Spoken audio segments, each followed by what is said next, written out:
Hello, you're on the Reddit Revenge channel. This story is about how I gave a so-called nice guy a chance and ended up with a broken heart. For as long as I can remember, I've never been anyone's first choice.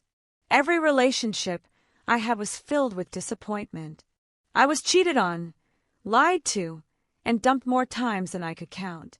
It felt like I was only ever someone's backup plan, a placeholder until something better came along. And no matter how much I gave, no matter how hard I tried, it was never enough. The pain of always being replaced left me questioning if love was even real for me. Then I met him. He wasn't like the others. He was different. From the very first moment, he told me he liked me. Not in some casual, half-hearted way. He was genuine, almost vulnerable about it. He said it like he meant every word. He was 24, and he had his own history of being overlooked and taken advantage of. He was always the guy girls kept around for attention but never truly wanted. In that way, we were the same, two broken people who had been through too much disappointment. When we met, it felt like we finally found each other, like maybe all the pain had led us to this one perfect connection. At first, I didn't trust it. I was cautious, guarded. But he treated me like I mattered, like I was finally someone's first choice. Slowly, I began to believe it, and for the first time in my life, I felt like I was living in a fairy tale. But fairy tales have a way of turning into nightmares, and mine was about to. From the very beginning, things between us felt magical. He treated me in a way no one ever had before.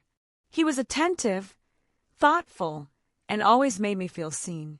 For the first time, I wasn't chasing someone who didn't want me back. Instead, I had someone who looked at me like I was the most important person in his world. We took things slow, but every step felt natural. Our first dates were simple but meaningful: coffee shops, long walks, nights spent just talking for hours. He never made me feel like I had to compete for his attention. He made me laugh, he made me feel safe, and he gave me hope that maybe I had finally found the kind of love I always dreamed about but never thought I deserved. With him, I felt like I could breathe. He made me believe in love again. The kind of love that makes you feel like you've finally come home. People around us noticed too. Friends would tell me, "You look so happy. He seems perfect for you." Even my family adored him. They said he was the type of man I could build a future with. 8 months into our relationship, he proposed. I still remember the way my heart nearly burst when he got down on one knee. Everyone was thrilled. My friends congratulated us. My parents were over the moon. And for once in my life, I felt like I wasn't just someone's second choice. I was the only choice. It felt like a fairy tale. But deep down, I didn't know that fairy tales can crack. And when they do, they can shatter everything. At first, everything was perfect, but slowly, little cracks began to show. They were so subtle that I almost ignored them, convincing myself it was nothing. But deep down, I felt it. Something was changing. He started pulling away in small ways. Our conversations didn't flow like they used to.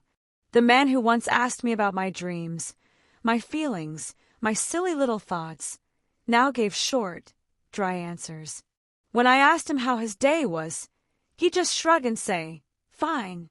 Eventually, I stopped asking because it felt like talking to a wall. Instead, I tried to care in other ways. I'd ask if he'd eaten, if he was drinking enough water, if he was sleeping well. But somehow, he turned even that against me. One night, out of nowhere, he told me he wasn't sure who he was outside of our relationship. He said he needed to find himself.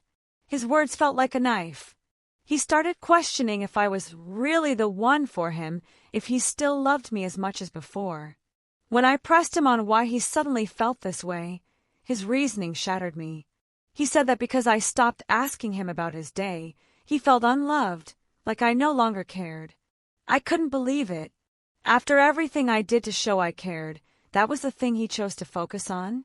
I tried to brush it off, telling myself it was just stress, or maybe cold feet before the wedding. But deep down, A pit was forming in my stomach. Something was wrong. Something he wasn't telling me. The distance between us grew heavier, and I couldn't shake the feeling that there was something more behind his sudden doubts. He wasn't just being confused. It felt like he was hiding something. One evening, I decided to ask him directly, "Is there someone else?"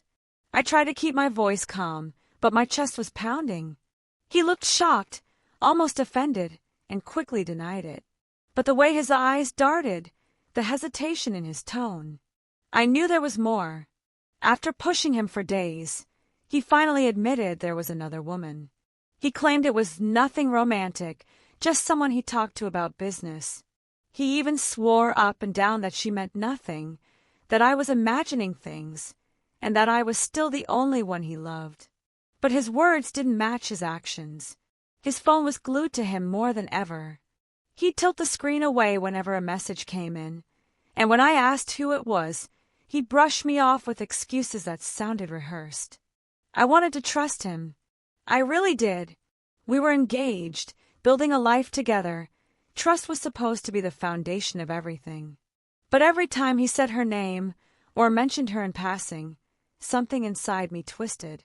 Then came the night that broke my world open. I grabbed his phone when he left it on the counter, and there it was, a message at 4 a.m. 2 simple words that shattered me. "Good night, baby." I couldn't get that message out of my head. "Good night, baby." It replayed over and over, like a nightmare on repeat. I told myself there had to be an explanation, but deep down I knew. Something inside me was screaming that the man I loved wasn't being honest with me. So I did something I never thought I'd do. I picked up his phone and decided to text her, pretending to be him. My hands were shaking as I typed out a casual message. I just spent the day with my girlfriend. It felt like a test, one that would finally prove whether my instincts were right. Her reaction was instant. Within minutes, the phone started buzzing nonstop. Call after call, message after message. She wasn't acting like some distant business associate. No, this was personal. This was intimate. The way she tried to reach him told me everything I needed to know. When he realized what I'd done, he exploded. He accused me of snooping, of not trusting him, of starting drama for no reason. He tried to flip everything back onto me, as if I was the one destroying us. But how could I trust him when he was hiding late-night, baby texts from another woman? That night turned into one of the biggest fights we ever had. Words were shouted, tears were shed, and the love that once felt so solid now felt fragile, like glass cracking under pressure. And still, he kept insisting I was overreacting, that there was nothing going on. But his lies were starting to unravel. Because later that night, under the weight of my questions, he finally slipped and told me something I was never supposed to hear. That night felt endless. We stayed up until nearly 3 a.m, voices rising and breaking, each of us desperate to be heard. He swore over and over that I was the one causing problems, that my paranoia was pushing him away. But I couldn't accept that. Not when I had the proof sitting right there in his phone. Not when another woman was calling him repeatedly, acting like she had a claim to him. Every word out of his mouth felt like another layer of denial, another wall he was trying to build between us and the truth. I told him, "If there's nothing to hide, then why did you call her baby? Why is she blowing up your phone in the middle of the night?" My voice cracked as I said it, because deep down I already knew the answer. He tried to play it off, saying it was just a joke, that I was reading too much into it. But I could see it in his eyes, the fear, the guilt. His excuses were falling apart, and he knew it. The fight dragged on, back and forth, until finally the exhaustion started to break him down. He sat there, his face in his hands, and for a long time he said nothing. The silence was almost worse than the lies. And then, with a voice so low I could barely hear it, he admitted something. Not everything, not yet, but just enough to make my heart stop. He whispered, "We went out for drinks once." I froze. My entire body went numb. Drinks? With her? My mind raced with questions I didn't want the answers to. But the worst part was, I knew that wasn't the whole story. When he admitted to drinks, I knew it was only the surface. My gut screamed that there was more, something darker lurking beneath the half-truths. I looked him in the eyes and said quietly, "Tell me everything. I need the truth." At first, he kept dodging, insisting it wasn't serious. He repeated the same lines. It didn't mean anything. "You're the one I love." But his voice was trembling, his hands fidgeting, and the more I pressed, the more I could see him unraveling. Minutes passed in silence, heavy and suffocating. I felt my heart pounding, almost begging me to stop asking. A part of me wanted to hold on to the lie because the truth felt too terrifying. But I couldn't live in denial, not after everything I'd already been through. Finally, he broke. His shoulders slumped, and he looked at me with eyes filled with guilt. And then the words came out, slow and sharp, cutting me open with each syllable. "We didn't just get drinks, we got a hotel room." My chest tightened. My ears rang. I wanted to scream, to cry, to collapse, but all I could do was sit there in silence. I felt the air leave my lungs, as if the floor beneath me had given way. He kept talking, spilling excuses about being confused, about not knowing what he wanted. But all I could hear was that one truth echoing in my mind. He chose her. Even for one night, he chose her over me. And in that moment, everything we built, the fairy tale, the engagement, the promises, shattered into pieces. But instead of exploding, instead of throwing him out, I said the only thing I could. "Thank you for finally telling me." Because now I had a choice to make.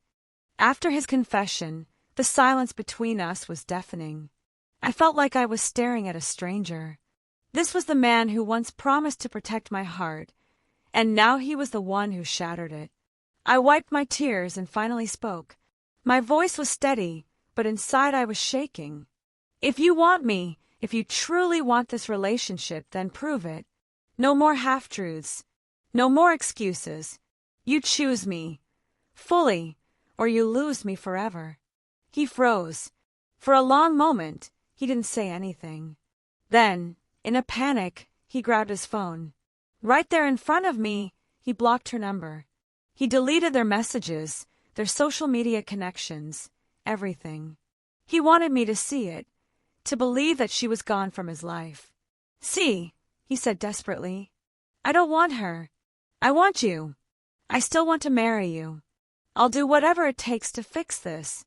His words poured out like water from a broken dam, and for the first time in days he reached for my hand. Part of me wanted to pull away, to tell him it was too late. But another part, the part that still loved him, hesitated. After everything, I still wanted to believe he could be the man I thought he was. So I gave him that chance. We agreed to try again, to rebuild what he had broken. I told myself that maybe love could survive even this. But deep down, a voice whispered, "Can you ever really trust him again?" The days that followed felt like living on a battlefield after the war.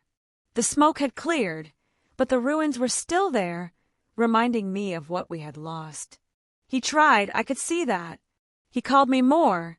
He texted sweet messages. He asked about my day the way he used to. He made little gestures, like bringing me coffee in the morning or holding my hand tighter when we walked together. And I tried too. I pushed myself to meet his emotional needs, to ask the questions he said mattered, to give him reassurance that I still cared. On the surface, it looked like we were rebuilding. To everyone else, maybe it even seemed like we were healing. But deep down, something was broken. Every time his phone buzzed, my chest tightened. Every time he said, "I love you," a voice in the back of my head whispered, "Do you? Or are you just trying to convince me?" Trust doesn't come back overnight. And sometimes, it never comes back at all. I wanted to believe him, to believe in us. I wanted to think that blocking her, cutting her out, was enough. But the memory of that hotel room lingered like a stain I couldn't scrub away.